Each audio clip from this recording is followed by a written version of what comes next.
എല്ലാവർക്കും നമസ്കാരം. വിഷുമായി സോമി യൂട്യൂബ് ചാനലിലേക്ക് എല്ലാവർക്കും സ്വാഗതം. ശിവപ്രീതിക്ക് ഏറ്റവും ഉത്തമമായ അനുഷ്ഠാനമാണ് പ്രദോഷവ്രതം. ഭക്തിയോടുകൂടി വ്രതം അനുഷ്ഠിച്ചാൽ സന്താന സൗഭാഗ്യവും ദാരിദ്ര്യ ദുഃഖശമനവും ആരോഗ്യവും പാപമുക്തിയും ഐശ്വര്യം സത്കീർത്തി എന്നിവയെല്ലാമാണ് ഫലം. മഹാദേവന്റെ അനുഗ്രഹത്തിനും ധാരാളം വ്രതങ്ങളും ഉണ്ടെങ്കിലും ഏറ്റവും പ്രധാനമായി അനുഷ്ഠിക്കാവുന്ന വ്രതമാണ് പ്രദോഷവ്രതം. ദശാദോഷ സമയത്തും ജാതകദോഷം എന്നിവ അനുഭവിക്കുന്നവർക്ക് ദുരിതകാഠിന്യം കുറയ്ക്കുന്നതിന് ഉത്തമ മാർഗമത്രേ പ്രദോഷവ്രതം. ദോഷം ഇല്ലാതാക്കുക എന്നാണ് പ്രദോഷം കൊണ്ട് അർത്ഥമാക്കുന്നത്. സന്ധ്യയ്ക്ക് ത്രയോദശി തിഥി വരുന്ന ദിവസമാണ് പ്രദോഷമായി കണക്കാക്കുന്നത്. ദേവിക്ക് പൗർണമി ദിനം പോലെ തന്നെ വിഷ്ണുവിന് ഏകാദശി എന്ന പോലെ തന്നെ മഹാദേവന് പ്രാധാന്യമുള്ള ദിനമാണ് പ്രദോഷം. പ്രദോഷ സന്ധ്യയിൽ ശിവപാർവതിയുടെ സന്നിധിയിൽ ശിവഭഗവാൻ നടരാജ നൃത്തം ചെയ്യുന്നു. ഈ സമയം സകല ദേവീ ദേവന്മാരും അവിടെ സന്നിധരായിരിക്കും. പ്രദോഷ വ്രതാനുഷ്ഠാനത്തിലൂടെ എല്ലാ ദേവീ ദേവന്മാരുടെ അനുഗ്രഹവും ലഭിക്കുമെന്നൊരു പ്രത്യേകത കൂടെ ഉണ്ട്. ശിവപാർവതിമാർ ഏറ്റവും പ്രസന്നമായിരിക്കുന്ന ഈ പ്രദോഷ സന്ധ്യയിൽ ശിവദർശനം ക്ഷേത്രം നടത്തുന്നത് നല്ലതാണ്.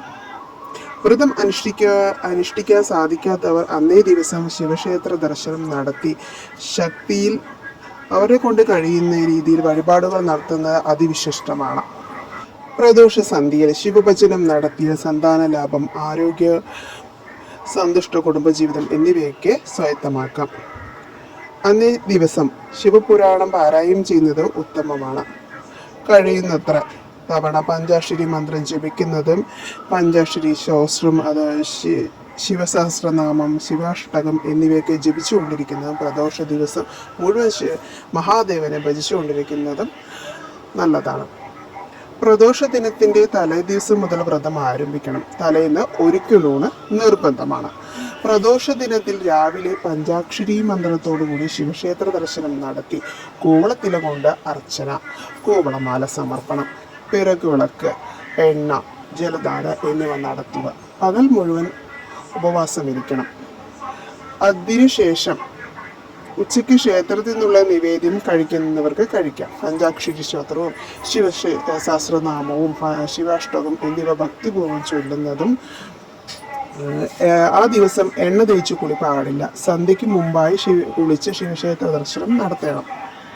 പ്രദോഷ പൂജ, ദീപാരാധന എന്നിവയിലേക്ക് പങ്കുകൊള്ളുക. ഭഗവാന് കരുക്ക് നേദിച്ച് അതിലെ ജലം സേവിക്കുക. അവിലോ മലരോ പഴമോ കഴിച്ച് ഉപവാസം അവസാനിപ്പിക്കുക.